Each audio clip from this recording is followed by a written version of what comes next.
কারা দিছে বাবা, এটা তো কইতার মনে হয় জামাতে মনে হয় দিছে বাবা। খুশি তো, আর একদিনে খোরাক দিলেও খুশি। খুশি না, বাল বাচ্চা নিয়ে খামো, যে যাদা সেই খুশি।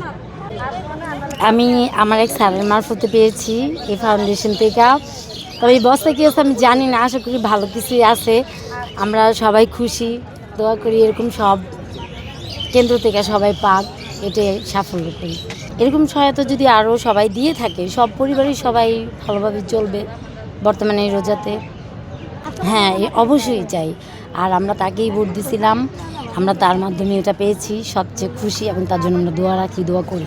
আমাদের এমপি সাহেব আমাদেরকে ত্রাণ দিতে আছে, ভবিষ্যতে আমাদেরকে আরও দিবে, আমরা আশাপ্রত্য।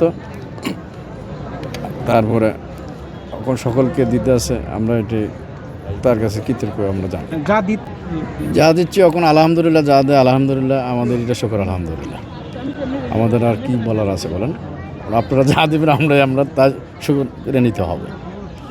হ্যাঁ, এখন তো রোজার মাস আমাদেরও করেছে, আমরা যারা লোক আছি, মধ্যশরীর যারা লোক আছে, আমাদের জন্য তো অনেক অনেক হেল্প হয়েছে, আমাদের জন্য হেল্প হয়েছে। আমাদের ঘরে অনেকের সমস্যা, এই কারণে আমাদেরকে এটা দেওয়া হইল। আছে সুবিধা আছে, আর কি 2-4 দিনের জন্য আমাদের খুব সুবিধা হবে। আমাদের প্রিয় জননেতা সাইফুল ইসলাম সাহেব মিলন ভাই, উনি আমাদেরকে খাদ্য সংগ্রহ দিচ্ছেন, এই জন্য আমরা অনেক অনেক খুশি। আনন্দ অর্থ অভিজ্ঞান করুক আল্লাহ তাআলা, আমরা যেই পাই খাই, দোয়া করি।